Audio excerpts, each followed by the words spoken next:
Evening descended slowly over San Francisco, casting the facades of upscale buildings in an amber-golden light.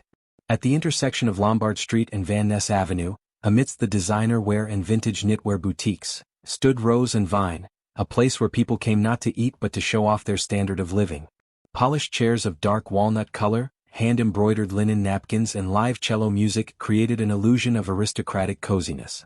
Everything was subordinated to the main rule: those who understand how important it is to impress dine here. The doors of the restaurant opened quietly, and a tall man appeared in the hall. He was unkempt, a sports jacket with greasy sleeves, old jeans, sneakers that had obviously seen more than one marathon. He wore a gray beanie hat on his head, hiding his forehead. His face is tired but not gaunt. Someone who had seen a lot. He didn't look lost. On the contrary, he walked in confidently but discreetly, as if he knew this was no place to make a fuss. It was Derrick Moore. He looked around the room as if searching for something. The patrons, busy chatting over glasses of California Cabernet, barely paid attention to him. Although, one man at the window with a newspaper and an antique watch on his wrist, looked up for a few seconds. Back from his run through the hills of the city, Derrick could have gone in anywhere, but he chose Rose and Vine. The reason for that was known only to him so far. From the front desk, a waitress headed toward him. Michelle on her name tag. A straight posture, blonde hair in a perfect bun, strict lipstick, and a smile honed by hours of practice, not for everyone but for those who looked the part. She approached, slid her gaze over Derrick's jacket, assessed his shoes, lingered on a face in which she recognized fatigue but not style. It was all clear in 3 seconds. Good evening. We're full but you can wait in the bar area, she said in an almost automatic tone, as polite as standards demanded. But you hardly need that, slipped behind her words. Derrick looked at her calmly, nodded, and took a step toward the offered corner, though there were clearly tables available in the room. He didn't argue, didn't elaborate, didn't give a name. Just step back. Michelle watched him walk away, and something in his gait caused her slight confusion. For a split second she thought he was more than just a passerby. But she quickly dismissed the thought. Athletes don't come in here, they order burgers to go. At the counter, he leaned on his elbow, not ordering anything, just surveying the space. There was no judgment in his gaze, just interest. It was as if he was trying to pick up on something in this spotless room that others couldn't see. Every gesture of the waiters, every step of the receptionists, the intonations of the bartender, everything seemed to him not new but something long familiar. Michelle at this time returned to serving the couple in business suits.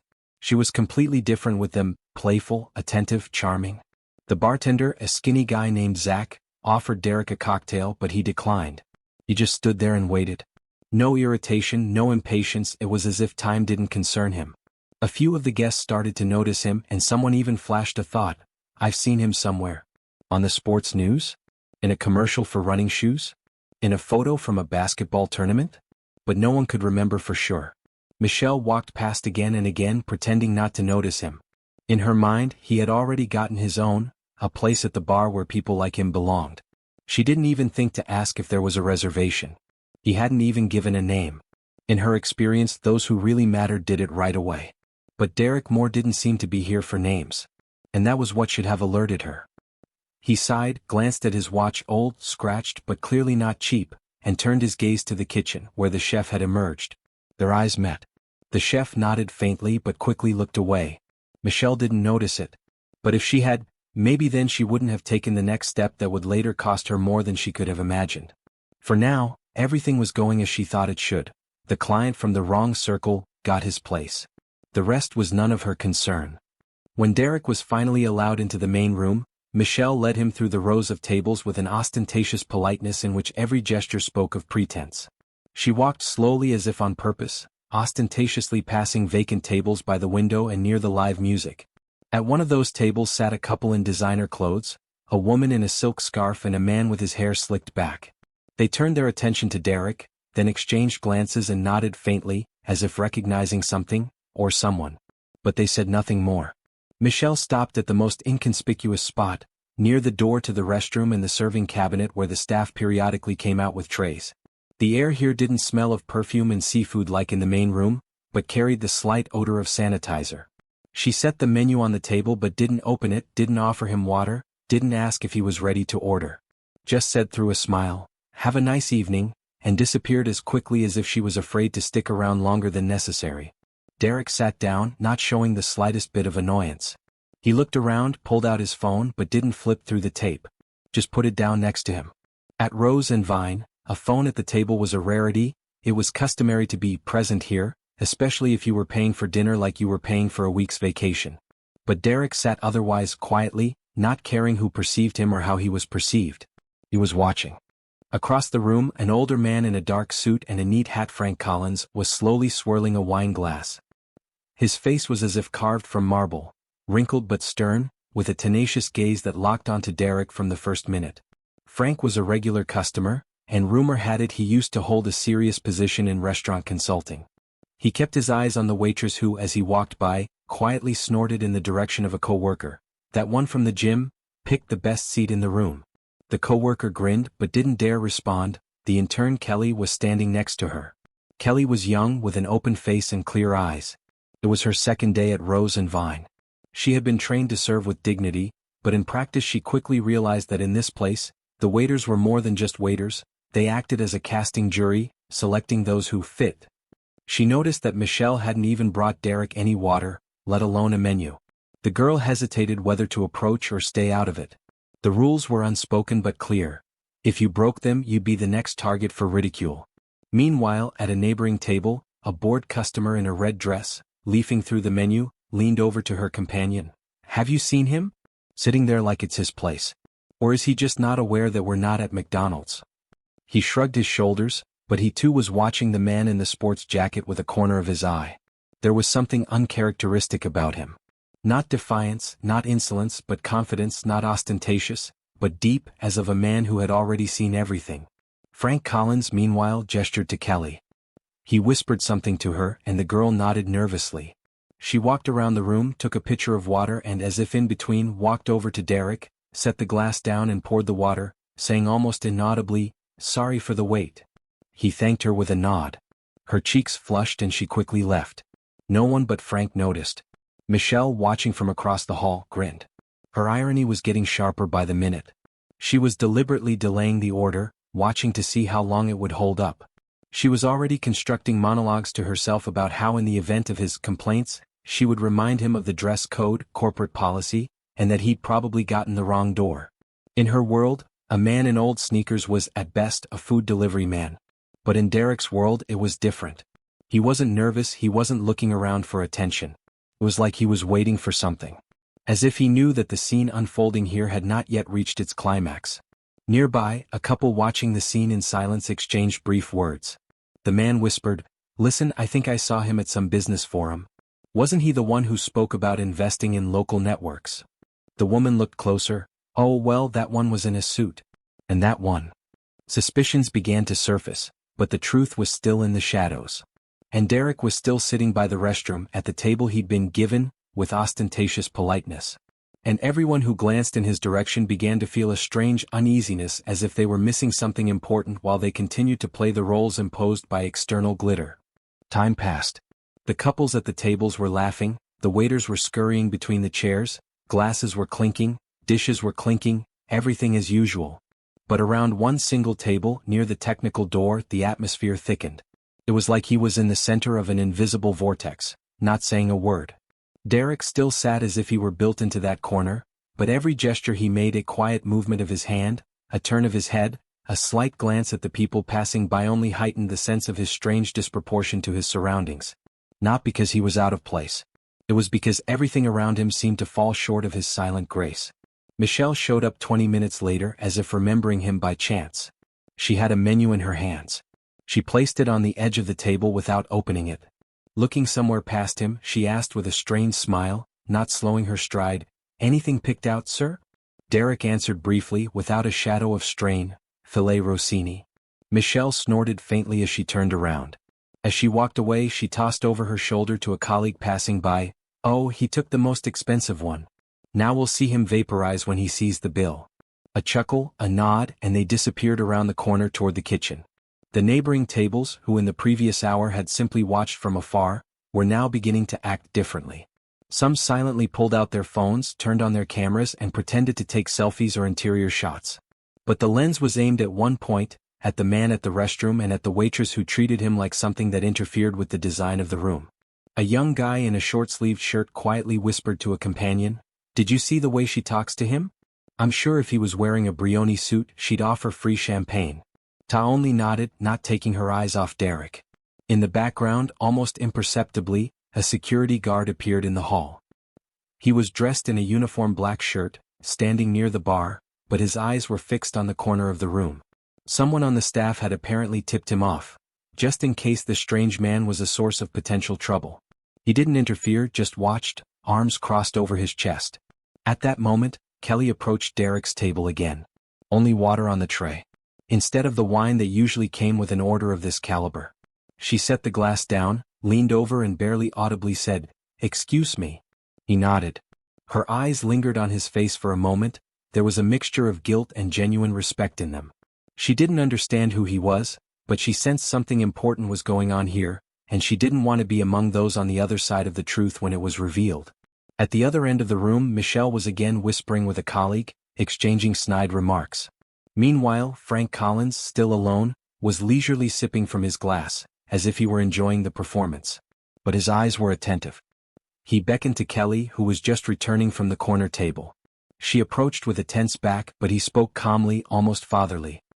He leaned a little closer and asked, "You don't know who he is?" The girl shook her head. "But you know him?" she asked in reply. Frank didn't answer immediately, only smiled slightly. "Not yet, no. But I'll find out soon."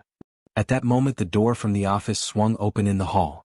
The manager appeared, Mr. Wilson, trim, with a handkerchief in his breast pocket.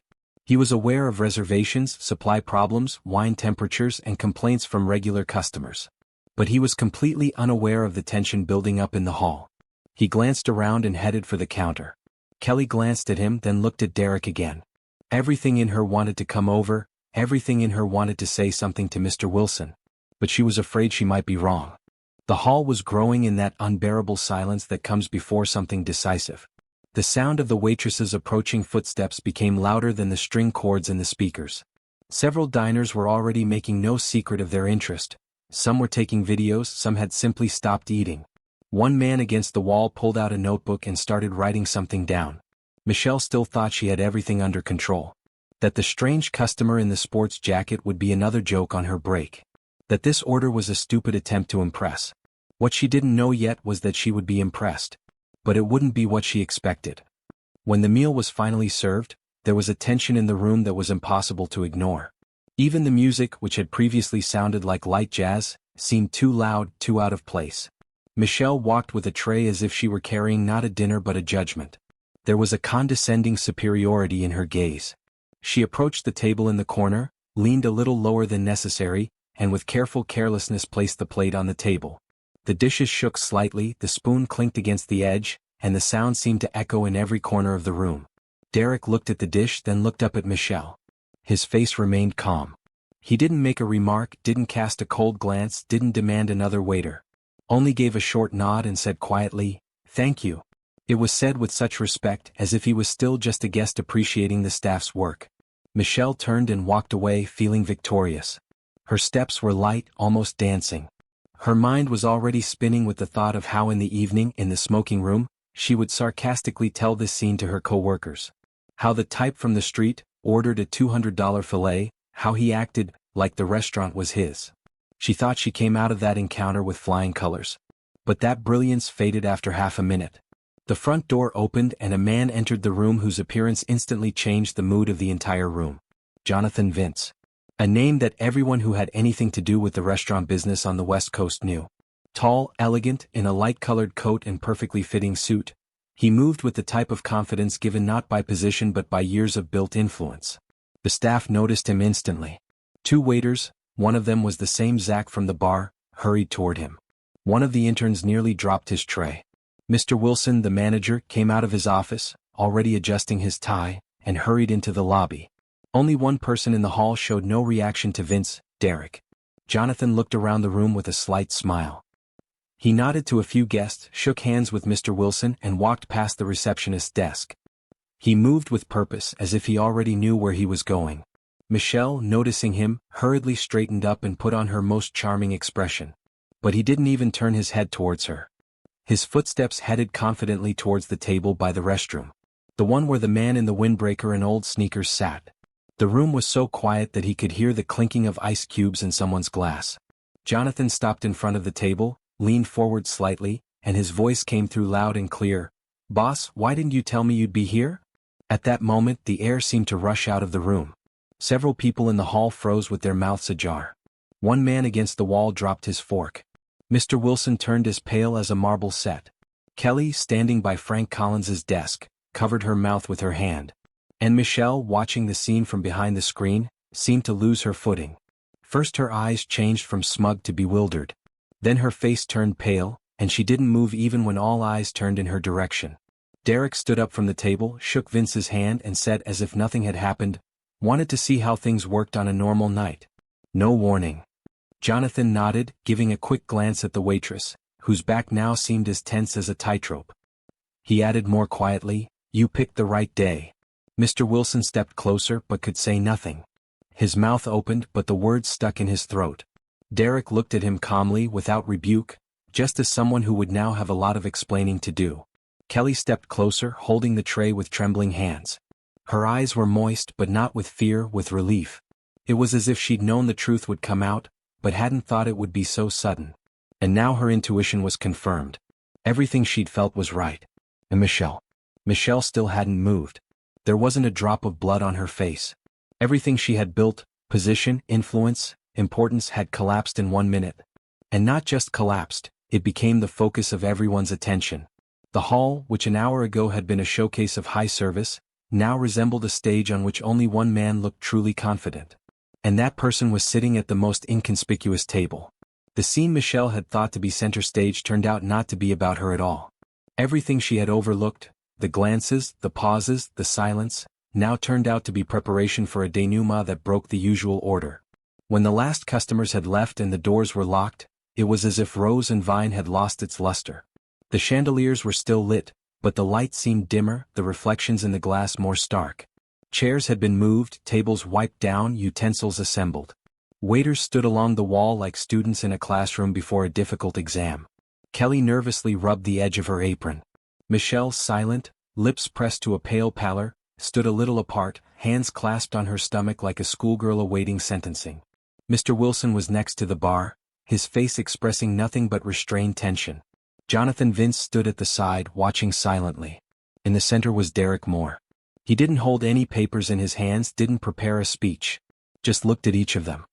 He began to speak calmly without pathos, but each word sounded like it fell into the center of the circle, creating silence around him. He talked about how he had seen everything from the beginning. About how he came in not to catch anyone, but to understand what he'd learned from his years in the business. And who here on this team shared the most important values with him. He didn't raise his voice, he didn't rebuke, he didn't accuse. He talked about dignity. That you can't measure a man by his clothes or his manners. That everyone who enters a restaurant is not just a customer, he is a guest, a person who deserves respect, no matter how much money is in his wallet. He said that mistakes are inevitable, but it's what we do afterward that defines us. He turned to Kelly. No movement escaped her eyes. Derrick gave her a short nod and spoke. It's not hard to be human in a simple situation. But when you remain human where it could hurt you, that speaks volumes. Thank you. She blushed and nodded, not trusting herself to speak. Michelle didn't move at that, but her shoulders shook.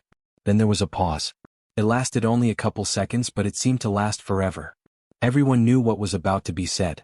Derrick looked at Michelle, but his gaze was neither cruel nor vengeful. It was heavy. Because disappointment always weighs more than anger. He said, "You're not fired. I'm not in favor of instantly crossing people off for one mistake. But you're not staying here.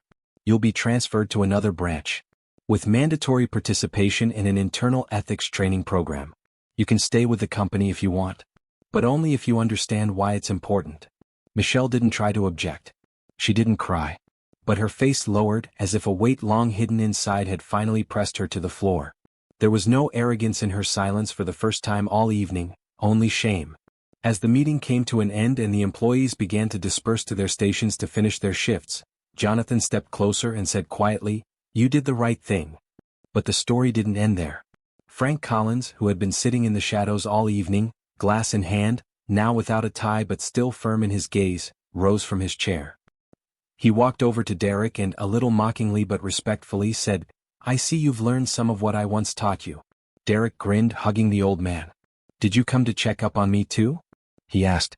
The man nodded. "You thought you were watching them. And I'm watching you. Success sometimes makes a man soft. Wanted to make sure you hadn't lost your edge." Derrick only shrugged. "Seems we both came for a reason." And it was then, in that final scene, that the meaning of everything that had happened became clear. This restaurant isn't just an establishment with pretty dishes and good checks. It's a place where every day is a test. Not on sales, not on satisfaction scores, but on humanity. It's not just the waiters who are tested. Everyone is tested. The customer. And the trainee. And the manager. And even the co-owner. When the lights in the hall went out and only the soft light of the night city remained behind the glass, Rose and Vine no longer seemed just a place for the chosen few. That evening it became a symbol that the main thing in a restaurant begins not with the menu, but with the way you meet a person at the door.